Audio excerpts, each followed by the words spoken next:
दोस्तों, आज हम आपको एक बेहतरीन फिल्म वेदा के बारे में बताने जा रहे हैं, जो कि 2024 की एक कमाल की मूवी है। ये फिल्म पूरी तरह एक्शन से भरपूर है, जिसमें आपको हर पल नयापन और रोमांच का एहसास होगा। इसमें मुख्य कलाकार में जॉन अब्राहम, शर्वरी, अभिषेक बैनर्जी है। अगर आपको हमारी यह वीडियो पसंद आए तो कृपया लाइक जरूर करें, शेयर करें और हमारे चैनल को सब्सक्राइब करना न भूलें। साथ ही बेल आइकन को दबाना भी न भूलें, ताकि आपको हमारी ताज़ा अपडेट्स मिलती रहें। हमने डेडपूल और वुल्वरीन की फिल्मों का भी शानदार एक्सप्लेनेशन किया है, जो आप जरूर देख सकते हैं। उसकी लिंक भी नीचे मिल जाएगी। तो चलिए बिना किसी देरी के शुरू करते हैं वेदा की इस शानदार कहानी का एक्सप्लेनेशन। फिल्म की शुरुआत राजस्थान के बाड़मेर से होती है। यहाँ हम एक लड़की से मिलते हैं जिसका नाम वेदा वेरवा है। वेदा कॉलेज में पढ़ती है और उसके दिल में एक ही सपना है, वो एक दिन बॉक्सिंग चैंपियन बनेगी। लेकिन ये रास्ता बिल्कुल भी आसान नहीं है। अब देखो, बाड़मेर की अपनी अलग ही दुनिया है और वेदा के लिए यहाँ जात पात की दिक्कतें हैं। दलित होने की वजह से उसे कूलर से पानी पीने तक की इजाजत नहीं मिलती। बेचारी मटके का पानी पीने को मजबूर है और अगर मटका खाली हो जाए तो फिर प्यासा ही रहना पड़ेगा। वेदा की जिंदगी में हर दिन कुछ नया नहीं, वही पुराने दर्द। वो देखती है कि उसके समाज के लोग अपनी जान गंवा रहे हैं और उनके घर की लड़कियों को जबरदस्ती उठा लिया जाता है। उसकी खुद की आंखों के सामने ये सब हो रहा है, लेकिन उसे अपनी नजरें ऊंची करने की भी इजाजत नहीं है। बाड़मेर में अगर कोई नीची जाति का लड़का ऊंची जाति की लड़की से प्यार कर बैठे या शादी की सोचे तो उनकी जान जाना तो पक्का है। और इस जानमाल का फैसला कोई और नहीं, प्रधान जितेंद्र प्रताप सिंह करते हैं।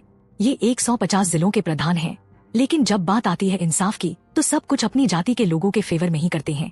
अब वेदा की असली टेंशन ये नहीं है कि उसका बॉक्सिंग का सपना पूरा होगा या नहीं, बल्कि असली प्रॉब्लम आने वाली है, क्योंकि उसका बड़ा भाई ऊंची जाति की लड़की से प्यार कर बैठा है और शादी भी करना चाहता है।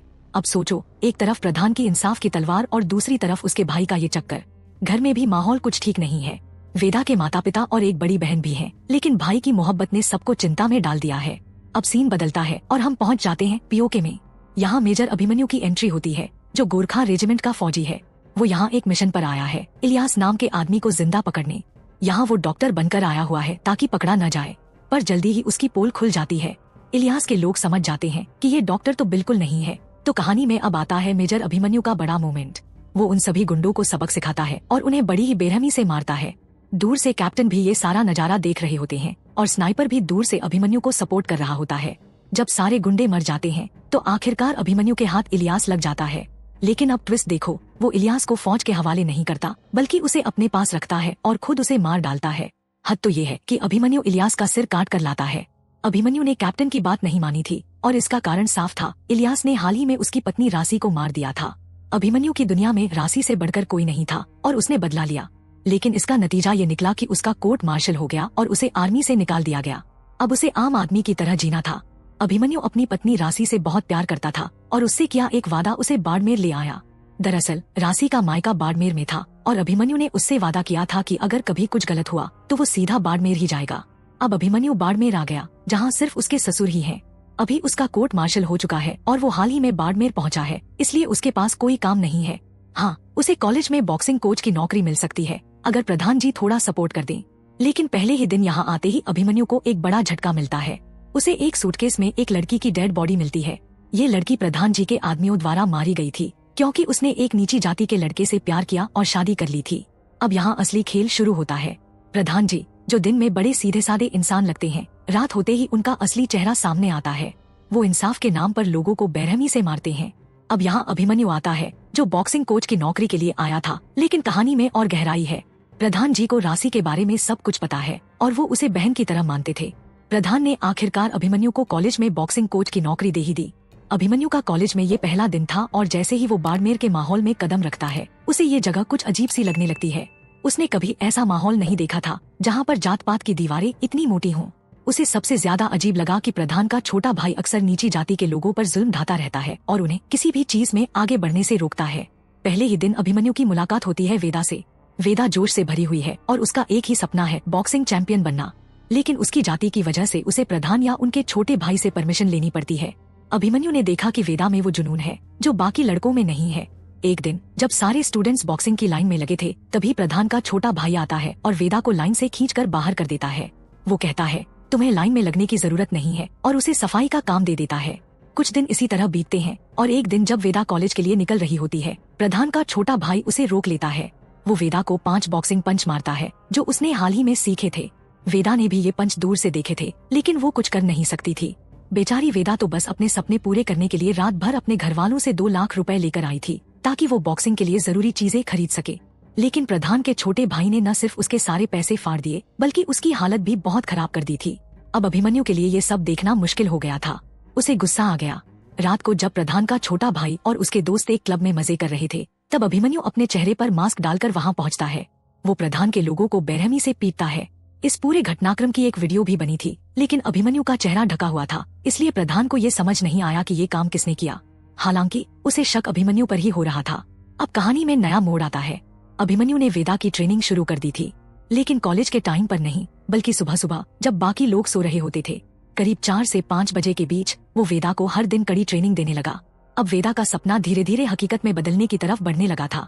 वेदा जो है वो शुरू से ही मेहनती थी और इस वजह से अभिमन्यु को ज्यादा मेहनत करने की जरूरत नहीं पड़ी। कुछ ही दिनों में वेदा ने बॉक्सिंग की पूरी तैयारी कर ली थी। एक दिन बॉक्सिंग कोर्ट का उद्घाटन करने के लिए प्रधान जी आते हैं। अभिमन्यु की सलाह पर वेदा हिम्मत जुटाकर प्रधान जी से बॉक्सिंग चैंपियनशिप में हिस्सा लेने की इजाजत मांग लेती है। अब सभी के सामने तो प्रधान जी मना नहीं कर सकते थे, इसलिए उन्होंने हाँ कह दिया। वेदा तो ये सुनकर बहुत खुश हो गई और होली के मौके पर उसने जमकर जश्न भी मनाया। लेकिन वेदा के लिए चीजें इतनी आसान नहीं थी। उसी दौरान उसका भाई गोपाल, जो ऊंची जाति की लड़की से प्यार करता था, दोनों एक जगह पर मिल रहे थे। तभी प्रधान के छोटे भाई ने उन्हें देख लिया। इसके बाद मामला बिगड़ गया। ये वेदा के परिवार के लिए सजा जैसी स्थिति थी। प्रधान जी ने सबके सामने गोपाल को शर्मिंदा किया, उसका सिर झुकवाकर, नाक रगड़वाकर माफी मंगवाई। ये सब देखकर वेदा का परिवार तो हिल गया, लेकिन गोपाल की गलती यही नहीं रुकी। अगले ही दिन गोपाल ने एक बहुत बड़ी गलती कर दी। वो अपनी प्रेमिका के साथ भाग गया। इस घटना ने पूरे बवाल को और बढ़ा दिया। पुलिस तुरंत वेदा के पूरे परिवार को गिरफ्तार कर लेती है और उनसे गोपाल के बारे में पूछताछ शुरू कर देती है। वेदा का पूरा परिवार पुलिस स्टेशन पहुंचा दिया जाता है, जहां पर प्रधान जी खुद आते हैं। प्रधान ने वेदा के परिवार से कहा कि अगर गोपाल अपनी प्रेमिका से शादी कर ले और उसे धोखा न दे तो वो उसे माफ कर देंगे। प्रधान के कहने पर किसी तरह से गोपाल को बुलाया जाता है। शादी की तैयारियां भी शुरू हो जाती हैं, लेकिन असली खेल तब शुरू होता है जब रात के अंधेरे में प्रधान और उसके आदमी वहां पहुंच जाते हैं। उन्होंने गोपाल और उसकी प्रेमिका को बेरहमी से मार डाला। यह सब देखकर वेदा और उसकी बहन गहना पूरी तरह से हैरान रह जाती हैं।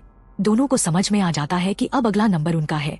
बिना देर किए दोनों वहां से भाग निकलती हैं, क्योंकि अब उन्हें ही मारने की बारी थी। जब वेदा और गहना छिपे हुए थे तो वो एक ऐसी जगह पर थे जहाँ से सिर्फ एक ही इंसान भाग सकता था। गहना ने अपने छोटे बहन के लिए बलिदान दे दिया ताकि वेदा आराम से वहाँ से निकल सके। ये पल वेदा के लिए बेहद दर्दनाक था। वो रोती हुई डायरेक्ट अभिमन्यु सर के पास जाती है। जब वो अभिमन्यु के पास पहुंचती है तो सब कुछ बता देती है। उसके भाई गोपाल, उसकी प्रेमिका और अब गहना भी मर चुके थे। अब अभिमन्यु का गुस्सा चरम पर था, लेकिन वो भागता नहीं है, सीधा प्रधान की हवेली पर जाता है, ये सोचकर कि शायद बात से मामला सुलझ जाए। लेकिन प्रधान का ऐसा कोई इरादा नहीं था। अभिमन्यु की तो मन में पहले से ही ठान ली थी कि बात न बनी तो लड़ाई होगी। प्रधान ने तंज कसा, अगर लड़ाई करनी थी तो भाग क्यों नहीं गए? अभिमन्यु ने जवाब दिया, मेरी आदत है पहले डिप्लोमेसी का मौका देने की। अगर बात नहीं बनी तो फिर मैं लड़ाई नहीं, जंग करता हूँ। प्रधान हंसा और बोला, मैं भी ऐसा ही करता हूँ, हमेशा 10 कदम पीछे जाकर अपने से कमजोर को भागने का मौका देता हूँ। प्रधान ने अभिमन्यु को भी वही मौका दिया, लेकिन अभिमन्यु कहाँ भागने वालों में से था। अगली सुबह जब अभिमन्यु और वेदा एम्बुलेंस से कहीं जा रहे थे, तभी अचानक प्रधान के छोटे भाई और उनके गुंडों ने उन पर हमला कर दिया। वो लोग बेरहमी से उन्हें पीटने लगे, लेकिन वेदा ने हार नहीं मानी। पहले उसने पुलिस वालों की जीप बंद कर दी और फिर प्रधान का भाई जब एम्बुलेंस के पास बम से उड़ाने वाला था, तभी सही वक्त पर अभिमन्यु बाइक पर आ गया। उसने प्रधान के भाई की गाड़ी की स्टीयरिंग निकाल दी, जिससे बड़ा एक्सीडेंट हो गया और प्रधान के भाई को बुरी तरह चोट लगी। ये देखकर प्रधान को तो गुस्सा 7वें आसमान पर पहुंच गया। अब उसने तय कर लिया था कि किसी भी हाल में उसे अभिमन्यु और बेदा जिंदा चाहिए थे। अभिमन्यु और बेदा ने वहाँ से भागने का फैसला किया और बेदा के मौसी मौसा के घर पहुँचे, पर वहाँ पहुँचने पर उनका स्वागत बंदूक से किया गया। मौसा जी जो पहले फौज में थे और उनका भी कोर्ट मार्शल हुआ था, उन्हें देखकर अभिमन्यु को भरोसा था, लेकिन बेदा के मौसा गद्दार निकले। उन्होंने प्रधान जी के आदमियों को उनकी लोकेशन बता दी थी। इसके बाद वहाँ एक भयंकर लड़ाई हुई। प्रधान के आदमी और बेदा अभिमन्यु आमने सामने थे। किसी तरह दोनों जान बचाकर वहाँ से निकलने में कामयाब हो गए, लेकिन अब उनके पीछे प्रधान के आदमियों का पूरा काफिला था। तो कहानी में अब पूरा ड्रामा और एक्शन अपने चरम पर है। प्रधान जी के लोग लगातार अभिमन्यु और बेदा के पीछे पड़े हुए थे, लेकिन अभिमन्यु भी उन्हें एक एक करके ढेर करता जा रहा था। एक समय ऐसा आया जब अभिमन्यु को सरेंडर करने की नौबत आ गई, लेकिन उसकी चालाकी ने मामला पलट दिया। बेदा के हाथ में भी गन आ चुकी थी, लेकिन उसके पैर में गोली लग चुकी थी, जिसकी वजह से वो अब ज्यादा दौड़ भाग नहीं कर सकती थी। अब उन्हें वहाँ से किसी भी तरह निकलना था, क्योंकि प्रधान के लोगों की संख्या बहुत ज्यादा थी। किसी तरह वो दोनों एक मंदिर में शरण लेते हैं, लेकिन प्रधान के आदमियों ने वहाँ भी उनका पीछा किया। हालात को संभालने के लिए बेदा ने अपने बाल काट लिए ताकि पहचान छिपाई जा सके और दोनों वहाँ से निकलने में कामयाब हो जाते हैं। अब बेदा ने ठान लिया था कि वो उच्च न्यायालय जाएगी और अपनी आवाज वहाँ उठाएगी। वो और अभिमन्यु माइंस वाले इलाके में पहुँचे और यहीं पर बेदा के पिता भी उनसे आ मिले। लेकिन तभी अचानक प्रधान का छोटा भाई वहाँ पहुँच गया। उसने बेदा और अभिमन्यु को पकड़ लिया और उन्हें माइंस के अंदर बांध दिया। यहीं पर प्रधान के छोटे भाई ने बेदा को बताया कि उसने उसकी बहन गहना को कैसे मारा था। जब गहना ने पानी में छलांग लगाई थी तो उन्होंने उसे पानी से खींचकर बाहर निकाला, पेट्रोल डालकर जला दिया था। ये सुनते ही बेदा का गुस्सा फूट पड़ा। बेदा ने जो बॉक्सिंग के पंच सीखे थे उन्हें उसी तरह से इस्तेमाल किया जैसे प्रधान के भाई ने उसे पहले मारा था। बेदा ने उसे बॉक्सिंग के 5 जबरदस्त पंचों से ढेर कर दिया। प्रधान का छोटा भाई वहीं ढेर हो गया। इस बीच अभिमन्यु ने बाकी गुंडों को भी संभाल लिया था। उसने उन सभी को पकड़कर बांध दिया और माइंस में फेंक दिया। अभिमन्यु ने माइंस के दरवाजे पर एक ऐसा जाल बिछाया कि जैसे ही कोई दरवाजा खोलेगा अंदर धमाका होगा, और बिल्कुल ऐसा ही हुआ। जैसे ही प्रधान के लोग माइंस का दरवाजा खोलते हैं, प्रधान का छोटा भाई समेत सभी लोग अंदर विस्फोट में मारे जाते हैं। अब प्रधान को साफ साफ समझ आ गया था कि अभिमन्यु और बेदा का अगला कदम क्या है। वो दोनों उच्च न्यायालय की तरफ जा रहे थे और प्रधान को ये भी समझ आ गया था कि अब मामला उसके हाथ से निकल चुका है। अब कहानी अपने अंतिम और सबसे बड़े मोड़ पर पहुंच चुकी है। बेदा और अभिमन्यु उच्च न्यायालय में जज साहब से मिलने वाले थे, जहां बेदा अपनी कहानी और अपने अधिकारों के लिए लड़ाई लड़ने वाली थी। लेकिन तभी प्रधान अपने आदमियों के साथ वहां धमक जाता है और गोलियों की बौछार शुरू कर देता है। प्रधान के लोग बहुत सारे थे लेकिन वहां सिर्फ एक ही आदमी उनके सामने खड़ा था, अभिमन्यु। वो अकेला वन मैन आर्मी बनकर इन गुंडों को पटकने लगा, एक एक करके उन सभी को धराशायी करता जा रहा था। हालांकि प्रधान के आदमियों ने पूरे कोर्ट को चारों तरफ से घेर लिया था, जिससे लड़ाई और भी मुश्किल हो गई। इस दौरान अभिमन्यु कई बार घायल हुआ लेकिन वो हर बार उठ खड़ा होता। आखिरकार वो भारतीय फौजी था और उसने हार मानना नहीं सीखा था। लड़ाई के दौरान उसे कई गोलियां भी लगी लेकिन उसका मकसद सिर्फ एक था, बेदा को जज साहब के पास सुरक्षित पहुंचाना। आखिरकार सभी गुंडों को तो अभिमन्यु ने निपटा दिया लेकिन प्रधान बच गया था। प्रधान ने अभिमन्यु पर कई गोलियां चलाईं और उसे बुरी तरह घायल कर दिया, लेकिन फिर भी अभिमन्यु ने उसे कोर्ट के अंदर नहीं घुसने दिया। उसने बेदा से वादा किया था कि वो उसे जज साहब के सामने पेश करेगा और उसकी आवाज उठाने का मौका देगा। उसी समय बेदा जज साहब के सामने अपनी बातें रख रही थी। उसने बताया कि कैसे दलित होने की वजह से उस पर अन्याय और अत्याचार किए गए। उसने आर्टिकल और कानूनों का हवाला देते हुए अपनी बात रखी और कहा कि उसे भी इस देश में जीने का पूरा हक है और वो अपने अधिकार चाहती है। उसकी आवाज इतनी सशक्त थी कि जजों में से एक ने कहा, तुम्हें न्याय जरूर मिलेगा। बाहर प्रधान अभिमन्यु को मारने की कोशिश कर रहा था, लेकिन जैसे ही वो आखिरी वार करने वाला था, अभिमन्यु ने एक आखिरी ताकत जुटाई और प्रधान को बुरी तरह से पीट कर ढेर कर दिया। प्रधान वहीं ढेर हो गया और अभिमन्यु ने अपना वादा पूरा किया। उसने बेदा को जज साहब के सामने खड़ा किया और उसे अपने हक की लड़ाई लड़ने का मौका दिया।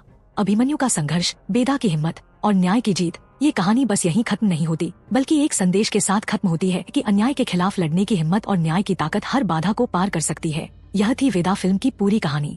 आशा है कि आपको यह फिल्म और इसकी कहानी पसंद आई होगी। अगर आपको हमारी वीडियो अच्छी लगी हो तो कृपया लाइक और चैनल को सब्सक्राइब करना न भूलें। साथ ही कमेंट बॉक्स में हमें बताएं कि आपको यह कहानी कैसी लगी और कौन सा सीन आपके लिए चौंकाने वाला था। अगर आपको और ऐसी ही कहानियाँ सुननी है तो कमेंट बॉक्स में एक दिल वाला इमोजी भेजें। इससे हमें थोड़ा मोटिवेशन मिलेगा और अगला एक्सप्लेनेशन किस फिल्म पर करना है यह भी हमें बताएं। इसके अलावा हमने कल की 2898 AD नाम की फिल्म का भी एक्सप्लेनेशन किया है, जो बहुत ही बेहतरीन है। उसका लिंक भी नीचे दिया गया है, उसे भी जरूर देखिए। फिल्मों की दुनिया में ऐसे ही साथ जुड़े रहने के लिए हमारे चैनल को सब्सक्राइब करें और बेल आइकन को दबाना न भूलें ताकि आपको लेटेस्ट अपडेट्स मिलते रहें। धन्यवाद।